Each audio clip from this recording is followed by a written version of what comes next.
But first, let's return to the potential hit impacting millions that will come if Labor breaks its promises on negative gearing and capital gains tax discounts. For more on this, I'm joined now by Shadow Housing Minister Michael Sukkar. Michael, welcome to the program. We've had a messy couple of days for the government.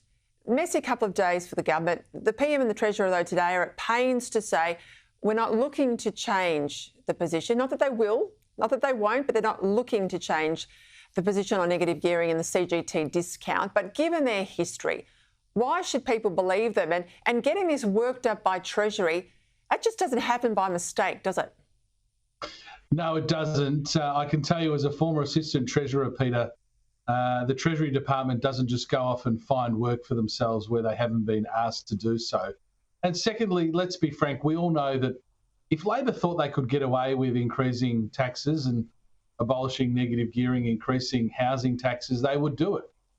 In fact, nearly the entire cabinet has argued in favour of abolishing negative gearing and doubling capital gains tax on housing in previous elections. So I think we all know if they thought they could get away with it, they would do it.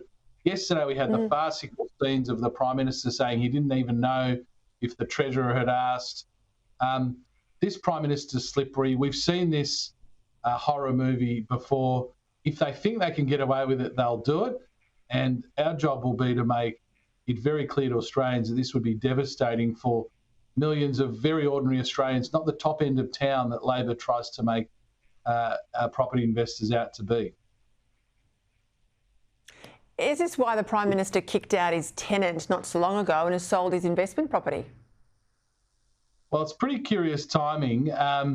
If you look at who owns investment properties in this country, the two of the three largest categories are teachers and registered nurses. So this idea that it's being used by the so-called top end of town is utterly false. And the point I've been trying to make over the last 24 hours, Peter, to Australians, many of whom won't have realised this, if you accept that about a third of Australians rent, and I don't think anyone thinks that that's likely to change, it's been at about a third for quite some time now. The question is, who do we want to own those homes? Who do we want to be the landlords of those third of Australians who rent? We think Australian mum and dad investors are the right people to own those homes. The Labor Party think that large foreign corporate funds should be the ones who own those homes.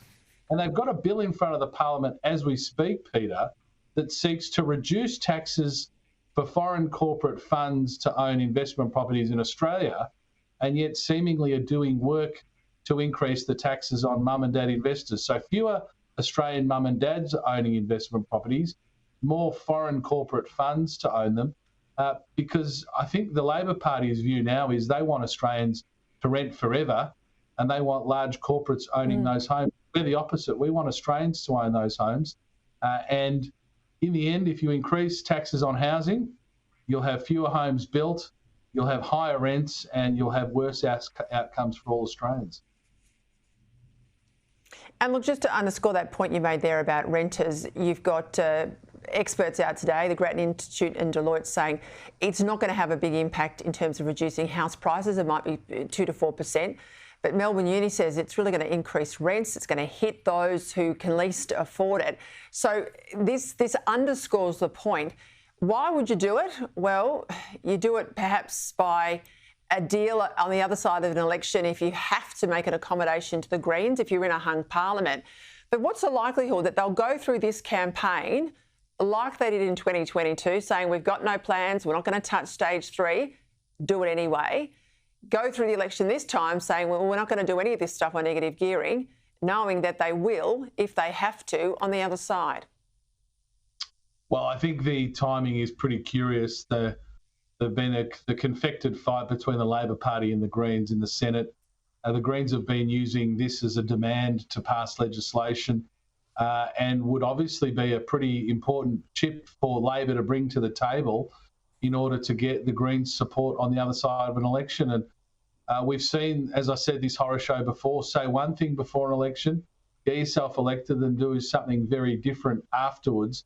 But to go back to your analysis, Peter, the truth here is you would see a spike in rents. That's why Paul Keating, when he abolished negative gearing, quickly reversed course, because we saw a huge spike in rents. And secondly, in the long run, what you'll end up seeing is worse affordability for first home buyers, because, as I said, if you want less of something, you tax it more. If you want people to smoke less, you tax tobacco. If you want people to build fewer homes for first home buyers, you tax it more. And housing's already one of the most highly taxed asset classes in this country. The idea that the solution to Australia's housing crisis, largely created by Labor's uncontrolled migration, is higher taxes, is just farcical. So we'll be fighting it all the way, Peter, and making very clear to the Australian people that if you don't want higher taxes on housing, you've got to vote for the coalition at the next election.